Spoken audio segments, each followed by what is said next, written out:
Recording this session now. All right. Good morning, everyone. Thank you very much for joining our Ants Nest and Ants Hill Bush Homes webinar this morning. With us, we have Ant and Tessa Baber, the owners of the Ant Collection and Ants Nest and Ants Hill Bush Homes. Thanks very much for your time, Ant and Tess. We also have Rogan Bartman with us, who's the general manager of my company, Africa in Focus. And yeah, so just a couple of things before we start. Can I please ask that everyone, if you've got any relevant questions, please post them in the Q&A rather than in chat. We won't be monitoring the chat as we go along during this webinar, but Rogan will be monitoring the Q&A, and at an appropriate time, he will bring your question, if you have one, into the panel, and Tess and Ant will do their best to answer that question. Failing that, after this webinar is concluded, we will send you an email with Tess and Ant's details, as well as the reservation details, and you're welcome to pose any further questions or longer questions to them in an email format. And yeah, I think it's a really exciting part of the world, the Waterberg. I'm not going to go into too much of it and steal Ant and Tessa's thunder, but I'm going to switch over to them now, and we'll start the webinar shortly. I'm just going to quickly give Tess permission to take control. Okay, Tess, you are in control. I'm just going to start the presentation. Are we in control? Okay, yeah. Morning everybody, I'm Tess. Morning, and Baber. Thank you for the opportunity to share with you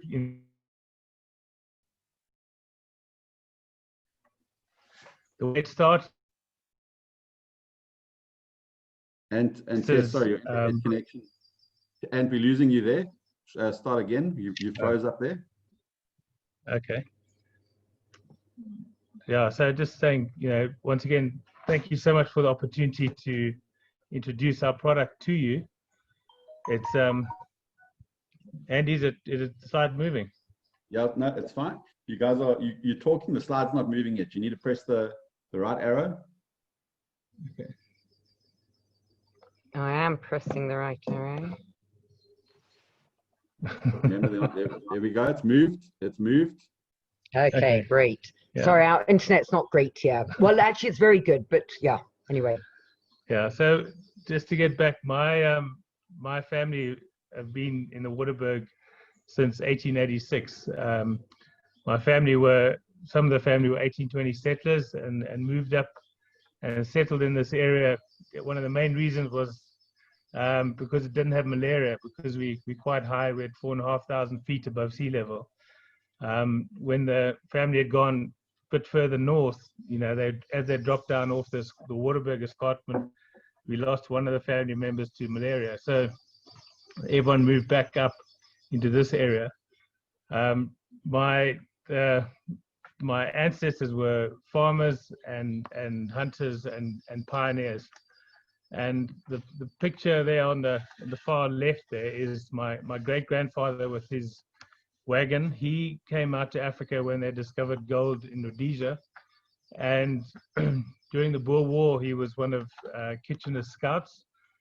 And he was riding his horse through the little town now called Bella Bella.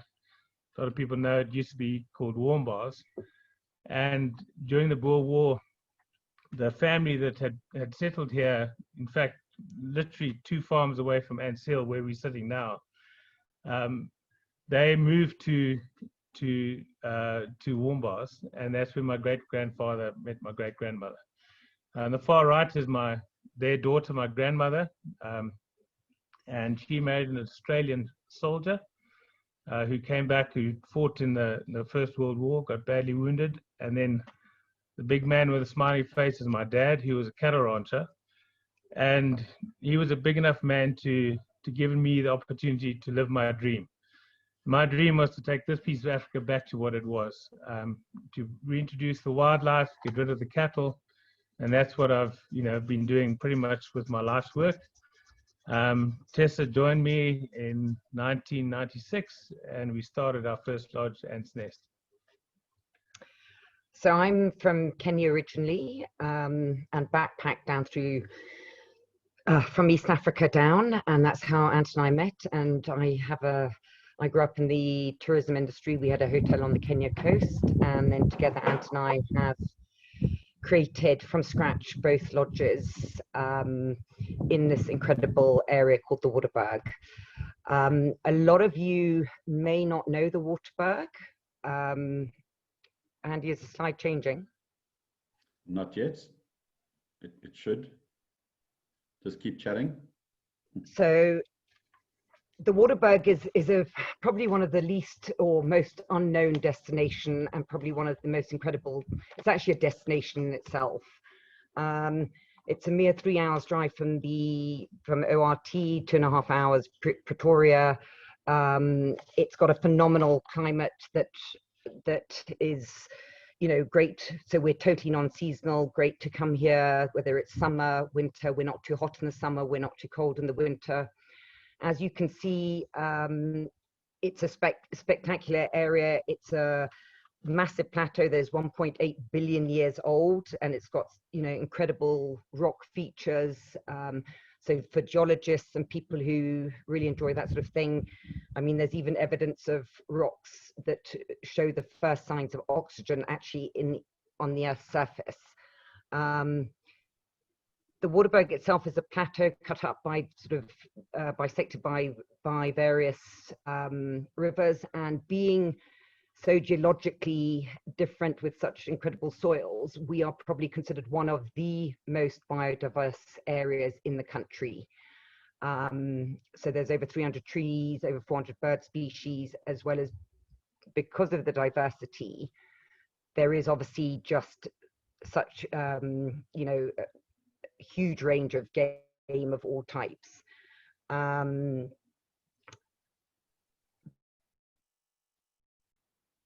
Based, we're really in the heart of the Waterberg. You can drive for Maritaba, which makes a very nice combination, or Marikeli National Park. Sorry, Tess, you froze there. Just to reiterate, 1 hour drive from Maritaba. Carry on. Yep, 45 minutes from Velgevonden. A very nice scenic route, 3.5 hours back roads up to the Tuli block for those that are interested in that. Madikwe, beautiful scenic drive, 4 hours away. Lapalala, 45 minutes. Tinswalu's in there. The Waterberg itself has really become a destination, you know, in itself. It's a place that you can come to with such diversity, such different areas, such different camps. There is actually in October getaway issue, a major feature on the Waterberg, covering a lot of the area. So I really do recommend people sort of, you know, buy that and see all the different sort of products and things that are available. So what makes us different? I would consider that Ant and I have kind of built up a product. We started 24 years ago together, and we made what we could with what we had. 24 years ago, nobody had even heard of the Waterberg. Now, we are extremely lucky because we've got an incredible 5,000 hectare private game reserve, which Ant will talk a little bit more about. But we've got just about everything you can imagine, from the most incredible views. So this is one of, we call it World's View. It almost looks like the Earth curves in front of you. But the key about having a private game reserve and the two different lodges is that it's exclusive.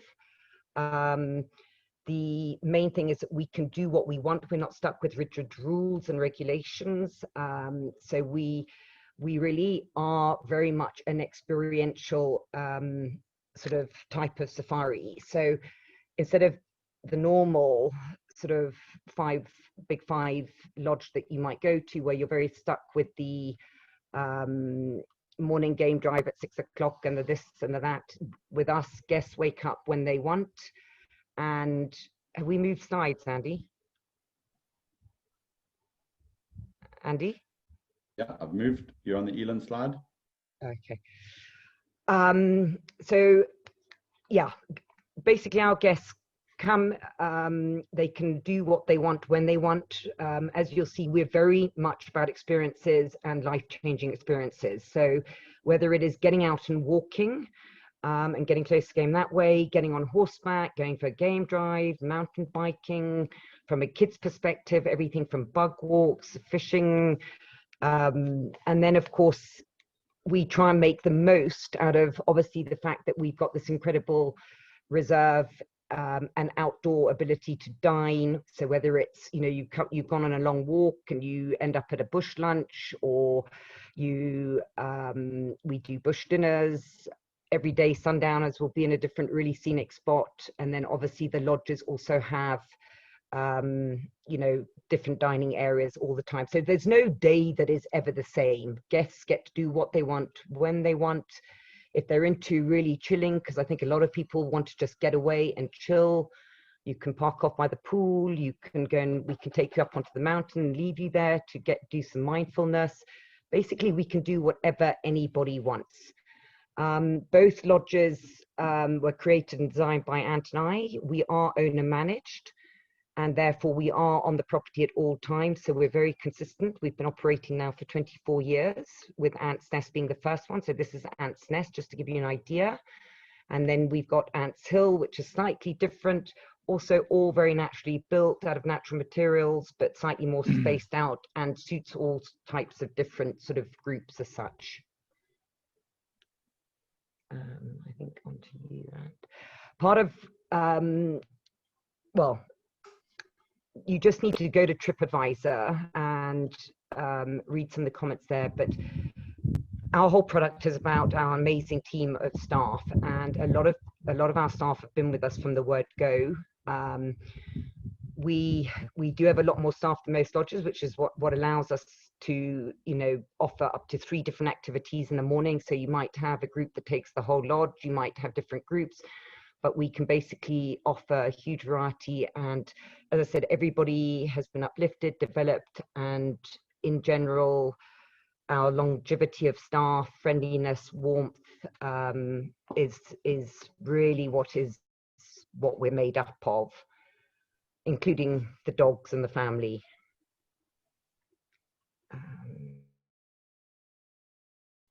Just to with our staff, you know, the people are in that many of our staff, their families have come with my family for you know, many generations, and we have that continuity. And then just to get back to the reserve, it's very, very nice. I mean, that picture, if you can see it, is, you know, just gives you an idea of the Waterberg. It's a really unspoilt area. It doesn't have huge populations of people, and you know, it's just beautiful wide open spaces. And I think a lot of people, that's what the future is going to be, space. But on the game side, you know, I grew up as a cattle farmer's son, so you know, it was what I learned from my father, I've applied to the wildlife, and it's been fantastic reintroducing many of the species that always occurred naturally in the Waterberg. And we're very fortunate. We have a herd of buffalo that are well over 100 buffalo, which in the Waterberg, it makes us quite unique in that, you know, you have Mashatu to the north of us, where you're not going to see buffalo or rhino. And if people combining a trip up there with something like us, you know, you can tick all the boxes. But you know, go to the next slide. I've tried, but it's. But we, you know, we. Are we on the next slide? Are we on the slide? Okay. Yeah, so we, you know, we reintroduced rhino nearly over 20 years ago, and it's, you know, the rhino particularly are a great passion of ours. We have a, you know, we're involved with a charity that helps look after these animals and helps protecting the rhino in the area. It's been wonderful over the years seeing, you know, a lot of the species, natural species, like, you know, the leopard have come back. You know, we don't see them like you do in Londolozi, but it's, you know, we find their kills, their tracks. We do see them from time to time. So it's wonderful having them, you know, with that, the area going from cattle to wildlife, you know, all these different species, you know, we just giving them the habitat that always used to be there and for them to thrive in. And, you know, it's from my side particularly, it's been wonderful, you know, reintroducing the species. You know, we've moved on to having an amazing variety of wildlife of the antelope species. We introduced roan antelope 5 years ago, and the roan is not found all over South Africa, but it's one of the iconic waterberg species that had pretty much been wiped out, and now we have a thriving population. Likewise, sable antelope. We have big herds of Livingston eland. The Waterberg particularly has always been known for fantastic kudu, and we're the home of great kudu. And even the oryx, although it's not, their ideal habitat, we've always had, a few oryx that come off the sort of the Kalahari sort of veld that is to the north of us, and this is sort of the extreme eastern range of their habitat. And then, as Tess mentioned earlier, the Waterberg is known for its bird species. We have over 300 species in this area, and particularly we have wonderful migrants that come in. Yeah, so for a bird lover, we do have guides that really spend time and are very knowledgeable on their birds, and we'll take people out on a specific birding trip if that's what they're interested. But as Tess mentioned, not having your elephants and lions on the reserve, we have the freedom to get out on foot, either on a bicycle or really experience Africa and get more sort of, hands-on, away from a vehicle, which many reserves tie you into. And we'll get on to, the one of our specialities being malaria-free, obviously, is having kids. And a lot of our guides are just big kids, but we like to give people that opportunity, for kids to experience Africa and get their hands dirty and do different things that they don't normally, are allowed to do. So, once again, with our staff, they're just brilliant in looking after, kids. One of the things that, so basically, it's a great place for children, as Ants just said, just because there's a lot more to do than just sitting in a game drive vehicle. We are very different from the fact that kids can join of any age their parents on all activities, including getting on horseback from the age of 4 upwards, obviously, but we can do little pony rides and things like that. And then ultimately, if parents also want to have a bit of chill out time and get rid of their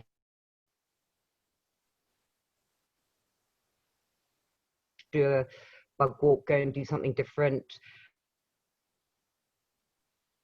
Anybody that is coming with younger children, they want to get out and about, that's also available. But just to give you an idea of the complete variety of things that kids can do, we can keep kids busy all day, plus our swimming pools are heated. Okay. So great for that. Yeah, just getting on to the mountain biking. We're quite hilly, and for people who want a proper hardcore up and down the hills, we have guides that are fit enough to take people around. But we also, if people just want a quiet bumble, they can, we can take them on a quiet ride. I mean, not every day that you can ride up to a roan antelope, but it's the terrain and the speed and the distance that you're going to cycle just depends on people's ability and what they like to do. And then there's Andy? Just a question that's come through Yeah. From Cecilia. She's just asking the difference between Ants Hill and Ants Nest, and if the one is accepting children of all ages and the other only accepting children from 12 years and above. No. So basically, although the lodges are slightly designed differently because one's sort of on a bit of a ridge and the other's in a slightly more open place, both lodges offer exactly the same thing in terms of activities, facilities for all children of all ages.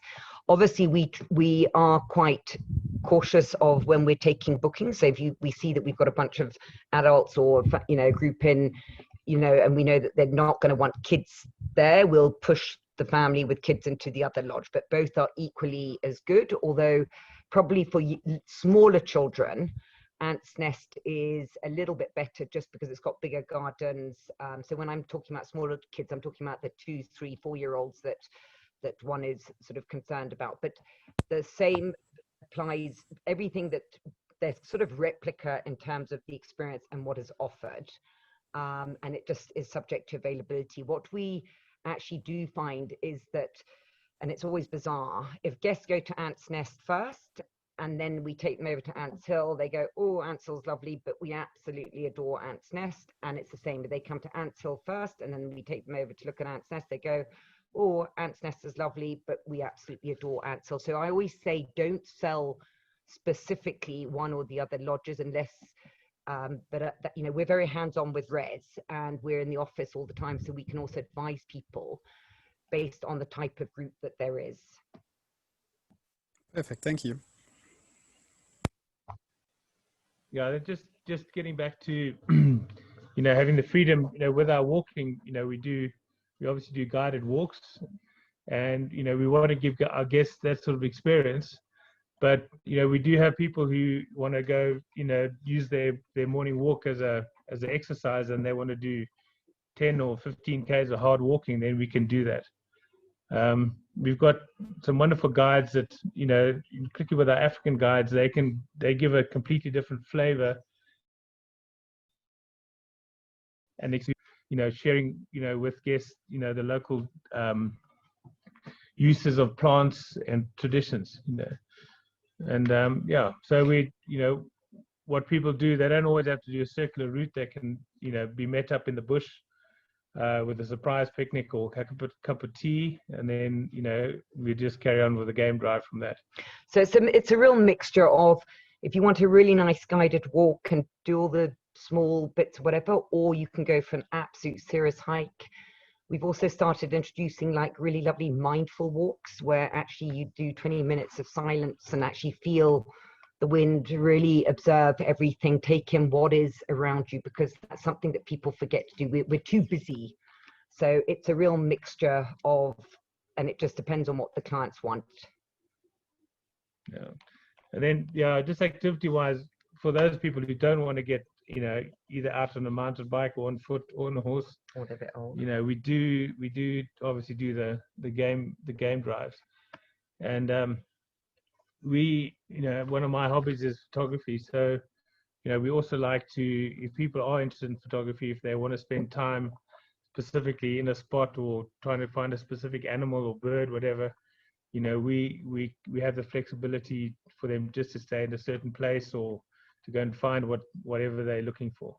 But likewise, we can also do, because of the flexibility, we can also do a drive walk. So you might go out for a drive and then get out and actually walk as well, and then carry on driving. Okay. And then one of our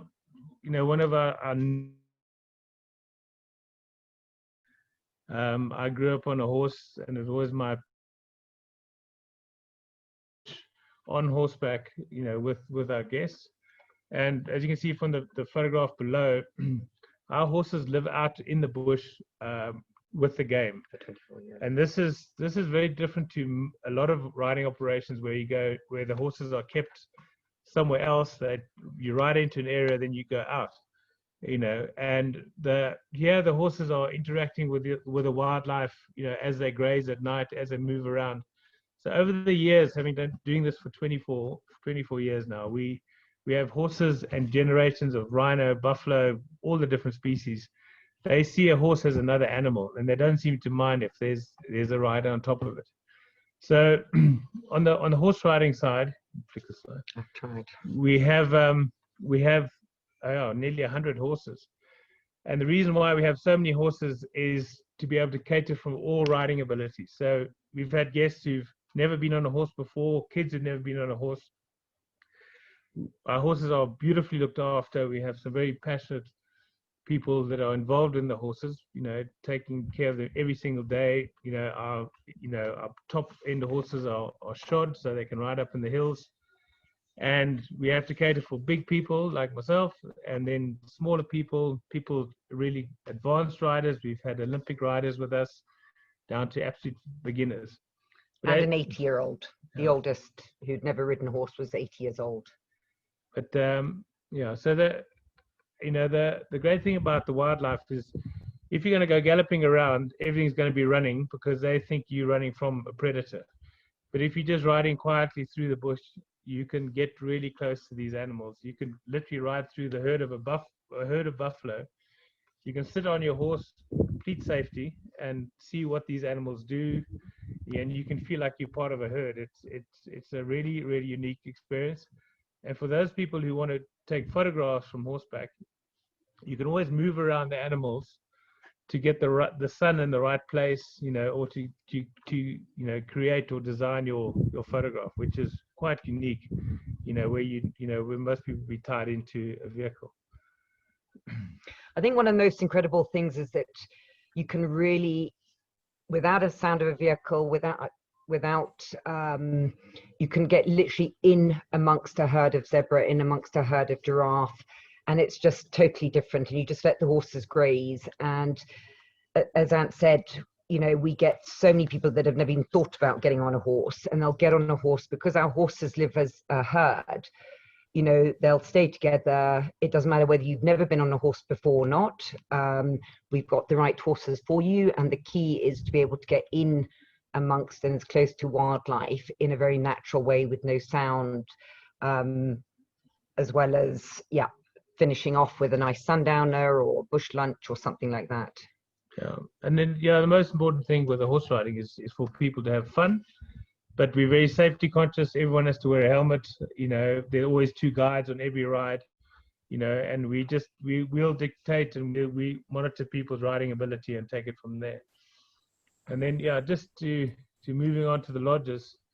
One of the things we want to offer people is just total relaxation. That's one of our little honeymoon cottages. With someone having a massage and just relaxing in their own space.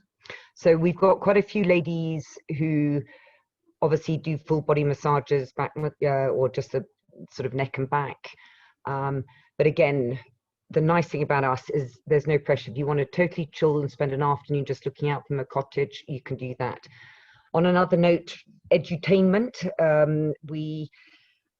We've got a resident member of our team, Craig, who's been with us for about 7 years.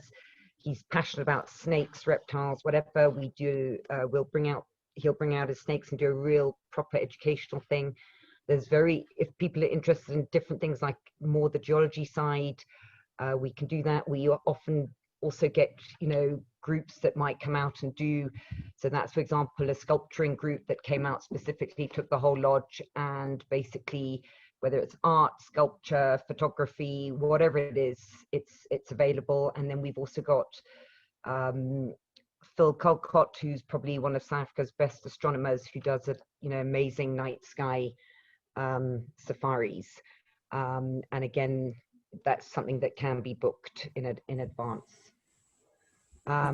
We really enjoy finishing the day every day at a beautiful scenic spot with a sundowner.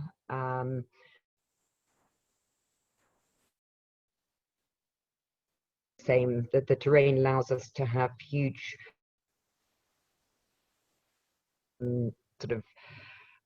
or lovely mountainous areas. Am I whining and dining?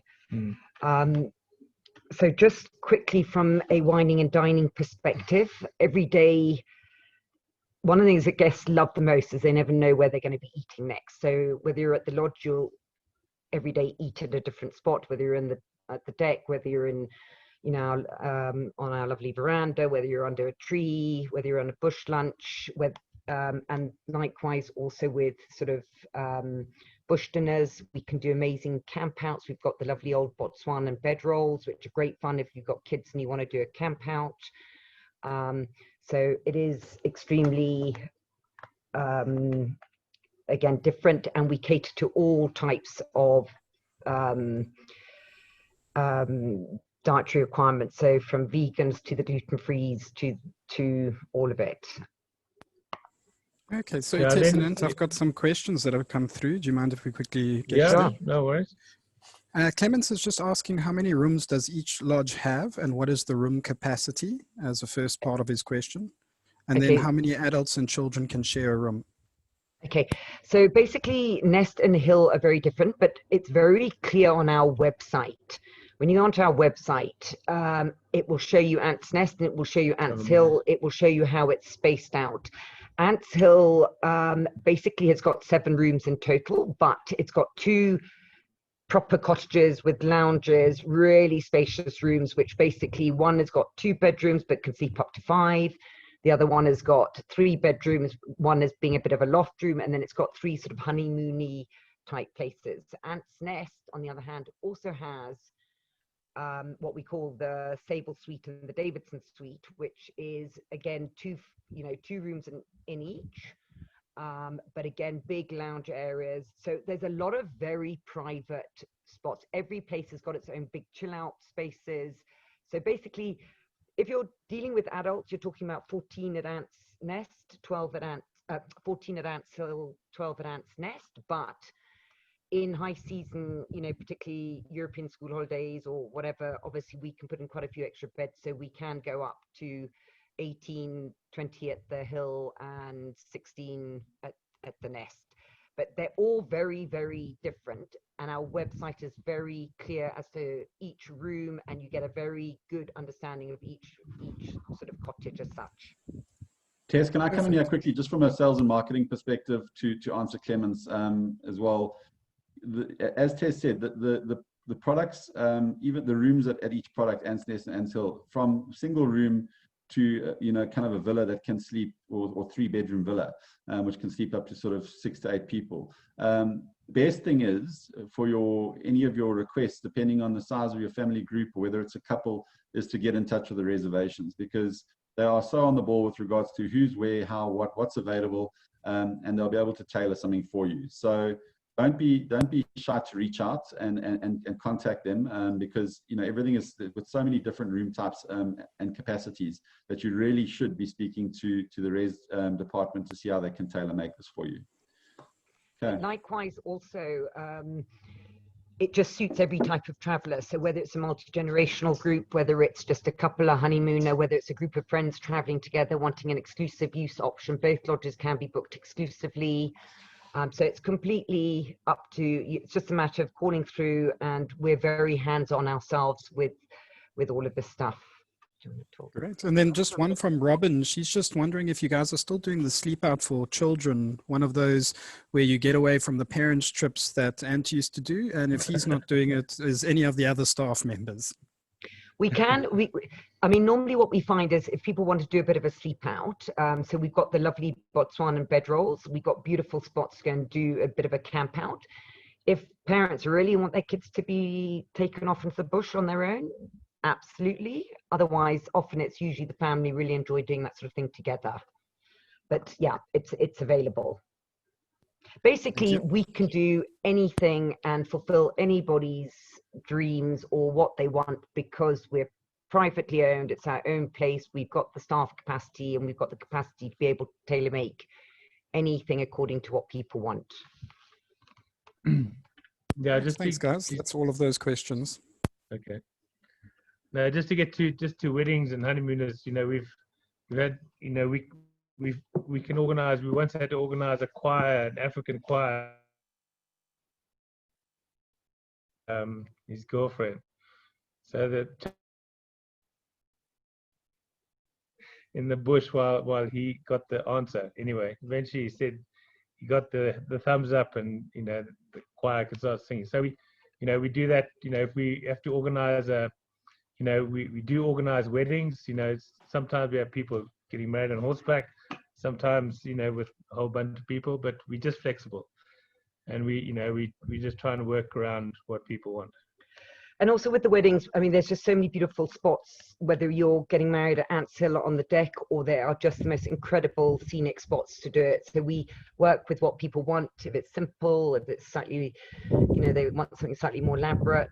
But yeah, and then obviously one of the nicest things about our properties is that you can either do communal dining and dine with everybody, or you can have private dinners and private lunches, private sundowners, etc. Yeah, so that picture there is Ant's Nest. Ant's Nest was an old ranch house. It was built in 1930. And it used to be a single-story tin-roofed house that sort of evolved over the last 24 years. It's got a big heated swimming pool in front of it, and then as Tess said, great for families with little kids, particularly because wherever you are, you can see that swimming pool. It's heated. And it's a heated pool, so It's got a beach. in our winter time. And you can have the garden gnomes come right up to that wall. So you could be, at your swimming pool, have rhinos right next door to you, but you're in complete safety. That's one of the nice things about Ants Nest. And a lot of guests comment on how the atmosphere at Ants Nest is very much, it's more like a home than like a sort of more formal lodge. Everything is sort of clustered around that big swimming pool. And meals in different places. Yeah, that's looking out from the veranda across the gardens. And yeah, it's just like someone's home. And that's the Sable Suite upstairs. It's got a lovely big dining area next door with that that private balcony, lovely fireplace. And so that whole slide there is the Sable Suite. So you've got a lovely big double room and a twin room for kids, but you've got that, again, big private outside veranda, private living area, and that sort of thing.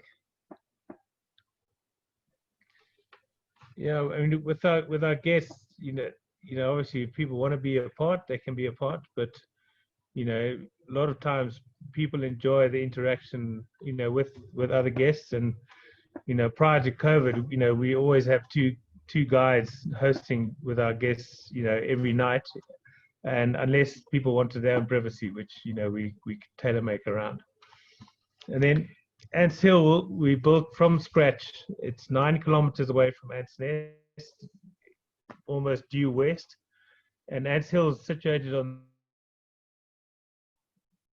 season comes. It's got a wonderful waterfall that flows past it. But we were able to be creative and let the site sort of dictate, how and what we built, where. And just to give you an idea, from World's View to the main lodge is about 140 meters. So people can live, can be in their unit, in complete sort of privacy, or they can come back, and be mingled with other guests up at the lodge.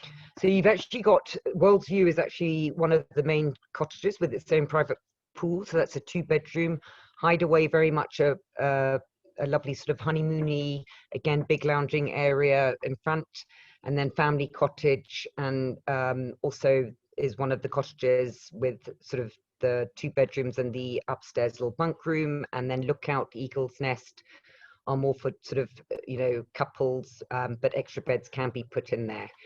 But as Ant says, they are quite spaced out, but with a lot of chill out space outside. Everything we've done is very much outside. So it's not vast rooms with small verandas. It's lovely sized rooms with nice chill out spots outside. So this just gives you a bit of an idea of the main lodge. Again, very rustically built. We've used all the natural stone, thatch. A lot of our furniture has come up from Kenya. It's very different. Everywhere sort of chill out day beds and things like that. We've got a lovely deck from a dining perspective, breakfasts, all that sort of stuff. And then just to give you a bit more of an idea, so a lot of space, particularly in this COVID time, if people are concerned, no one needs to be near each other unless they take the place exclusively and want to just be as one big group, or we can have people well enough spaced that it doesn't affect anybody. So that's a picture of the dining room in the main lodge, bush dinner. That's the lovely veranda on the outside of the main lodge. This is just to give you an idea, Hideaway, which is sort of one of the honeymoony cottages, but doesn't have to be a honeymoon cottage. So it gives you the idea of space. It's got big stacking doors at the front, lovely sunken bath, outdoor showers, and then its own sort of lovely pool and beautiful views across the valley. There's a waterhole below the valley that also gives, a lot of game comes to. It also, the lodge, although on that, does have nice flat areas and a kids area at the back, if people are obviously concerned. This is World's View, again, a beautiful villa to take family of 4, well, 2 couples traveling together, family of 5. Again, lounge, fireplace, outside big veranda, swimming pool, and 2 bedrooms. This one's also got a stunning outside bath. We actually had a guest that came the other day purely for the bath, but this is still part of World's View, so nice outside bit. So yeah, so that's the very sexy bath that we had guests that booked only for the bath, and they stayed for 2 nights and had 6 baths, which was very interesting. So they're all very different, and again, that's another dining area which is next to the boma. So if in winter you're either going to sit outside in the boma, or you're going to be able to sit inside where it's warm. And then again, just like Ants Nest, both have got really lovely big pools. They're saline, they're heated, so that even this, June, July, August, they're always used throughout the year. And a great thing if you've got kids to keep them busy while you go off and have a massage or something else. Tess, before we go into the video, Tess and Ant, we said in the the preempting to this that you guys would discuss the South African rates. I mean, it's obviously fantastic news. Ramaphosa last night, President Ramaphosa, announcing from 1 October we'll be able to start opening our borders again. But I think you saw that the dining shot. Can you maybe just go into informal business stays, corporates, and the Okay. local residents, and how you guys are doing things quickly? Okay, so we were actually very lucky because we actually ended up having a lovely family who all had to work, had to be at university, etc. over when we locked down. So they actually stayed 107 nights with us and didn't want to leave, but were the most amazing people. So we actually have got several things on offer at the moment. One is that, at Ants Nest, or even at Ants Hill, specifically at Ants Hill with the villas, they can be actually taken by somebody that's maybe works from home, or a small corporate, or whatever, anybody that wants to get their family away and be in the bush. And so we've got rates at the moment for a 1, 2, 3 month stay, but at the same time, obviously with the internal, both lodges are available at the moment of use, whatever it is. We are obviously doing a very good South African rate at the moment.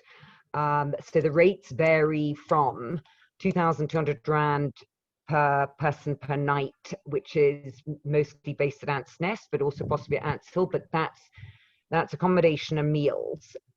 And that is specifically great for people that want to chill, and you pay for your activities separately.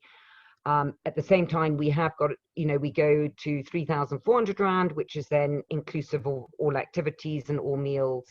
At the moment, to encourage South Africans, and because we know that they are probably needing to get, to have a few drinks, people can bring in their own booze if it's a big group and they want to take over the place and make a house party type thing.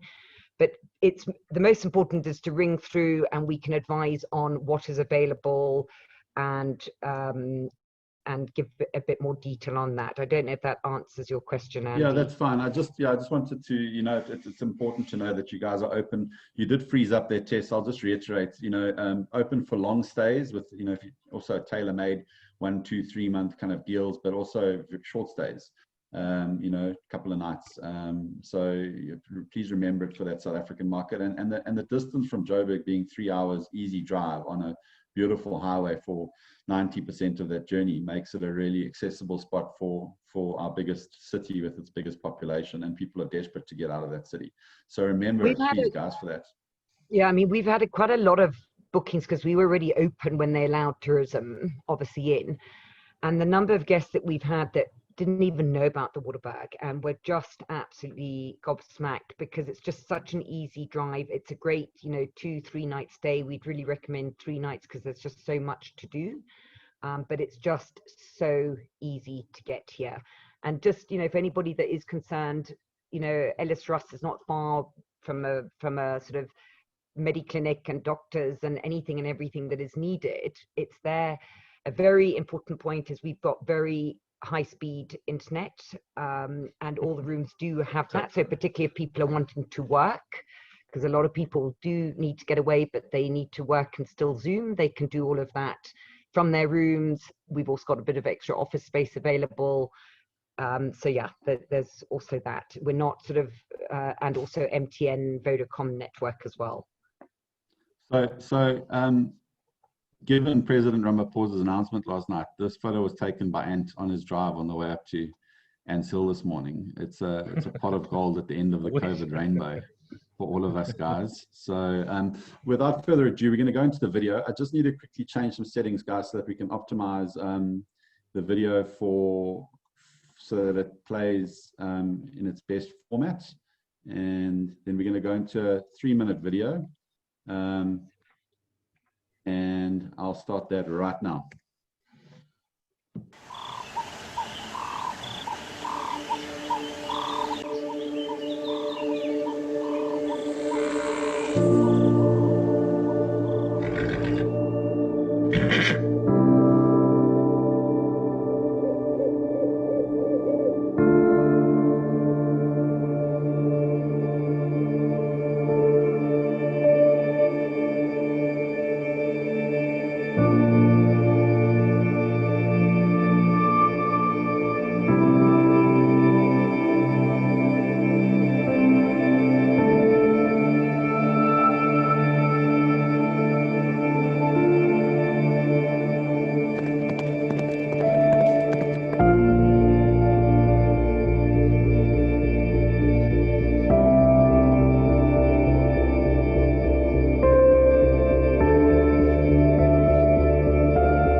Okay. Sorry, just give us a second here to quickly the settings back. And so Andy, can I just give a quick, can you hear me? yeah, you just froze there, Tess. Sorry, start again. I just wanted to give a quick overview. So really easy drive from Joburg, fantastic climate all year round, suitable for every type of person, whether it's a family with kids, whether it's a honeymoon couple, whether it's a group of friends traveling together wanting a bit of a house party atmosphere, multi-generational group, all of that sort of stuff. Very much experiential. To be honest with you, game viewers and game drives are probably the least of the activities we do. It's all the other things from, you know, getting people who've never been out on horseback or can ride out on horseback, amazing walking from mindful walks to fast walks. If people want to get up and do some exercise and go for a run in the morning, they can do that. If they, you know, mountain biking, keeping kids busy, archery, fishing down at the dam, basically all sorts of things, just very outside, experiential, And what's great again for families, they can do everything with their kids. There's not this age limit, but we will obviously keep them separate. We're not going to put a family with young kids together with, you know, a couple. That's where we can be very different. And then obviously the amazing ability of being able to wine and dine outside as much as possible and make the most out of the outdoors. Likewise, we really recommend coming and exploring the whole Waterberg. There is just so much here from Mary Kelly National Park, so people can come. There's the new Rhino Living Museum that's opened up. There's Bushman paintings, archaeological sites. I mean, there's just so many different places. So the Waterberg is really a destination in itself. So for those that are not going to be traveling overseas this year, you can do 3-4 different stops, from anything from self-catering through to us, through to Marriott Harbour, through to so much that this area has. So one of the key things is we are probably the most secure, safe area in South Africa today, for us and obviously for rhinos, due to sort of Save the Waterberg Rhino. So just a quick intro to Save the Waterberg Rhino. Save the Waterberg Rhino started in 2012. We were very instrumental in getting it up and running. It is its own MPO, PBO. We realized that we needed to get, we had our second poaching in 2012, and we realized as a little island on our own that there was no way we could look after rhinos on our own. So it was very much born as a community-based project. We've got a great board of people that are involved in it. Our main objective is fundraising, we fundraise. And so far, we are a major project under Tusk, EWT, StopRhinoPoaching.com, all of those guys. What we have done is we've raised funds, and the whole of the Waterberg, which is over 1 million hectares and a UNESCO Biosphere Reserve, is now camerafied or with LPR cameras, so that if there's anything going on in the area, it's very easy to mobilize and sort of shut down things. So we are probably the second biggest population of rhino outside the Kruger National Park, maybe even now the biggest population, we don't know, and probably one of the safest places for wildlife and people alike. There's a very small network of roads that goes through this incredible area. And then as part of some of our anti-poaching, we have done the rhino horn treatment. I know it's something that not everybody agrees with, but it's something that we've really put out there. We've involved kids from, the location.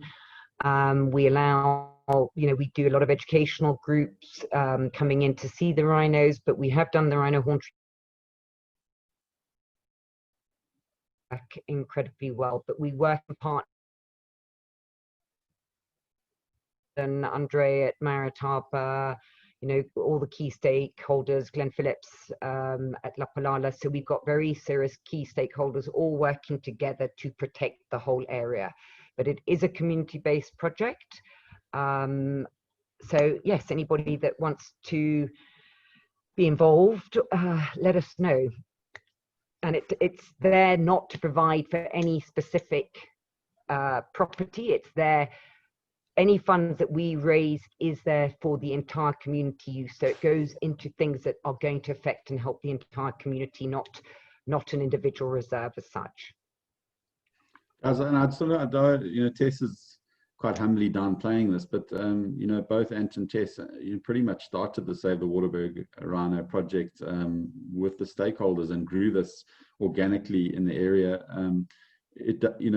To be able to put kind of 1 million hectares, of various reserves under lockdown. When I say lockdown, the camera, most of your internal arterial routes and roads under cameras is no mean feat. And that is the only way, in most other areas, these poaching incidents, unless you catch the people in the reserve, you've got no chance, because it's, it literally, the minute that a horn is outside of the reserve, or even to stop people coming into the reserve, if someone is suspiciously driving around, you know, in the middle of the night along a fence line on any of these reserves, it can be monitored. So it's pioneering, and I think you're going to find that a lot of the other areas in South Africa and wherever the rhinos have been reintroduced back to, like Botswana, we'll start to follow this as an example. So a massive kudos to everyone involved in Save the Waterberg Rhino, but specifically to Ant and Tess for taking this initiative and starting it at grassroots level so many years ago. With that brings to the end our webinar. Rogan, are there any more questions before we end off? No, Andy, there's nothing that's come through additionally. All the questions were answered.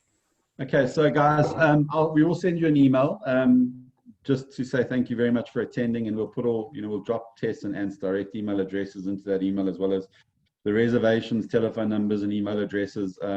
Thank you for the support that you guys have shown to the Ant collection. You know, even with the South African business through lockdown, it's been a particularly rough ride for all of us. And yeah, I just wanted to thank you very much for joining our presentation today. Thanks to Tess and Anne for taking the time out to share their insights on their wonderful product with us. And thanks, Rogan, for mediating this for us. And thank you to all of you who've tuned in and taken the time to listen to us. And we look forward to sending you that email. Thanks very much. That's the end of this webinar. Cheers, everyone. Thanks, Andy. Thank you everybody. very much. Cheers. Thanks. Bye. Bye. Bye-bye.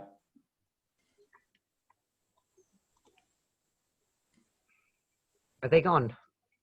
They're going. So cheers, Tess and Anne. Thanks very much. I'm going to end off now. All right. Cheers, Andy. Okay. Cheers, Thanks mate. so much, Bye. Andy. Bye.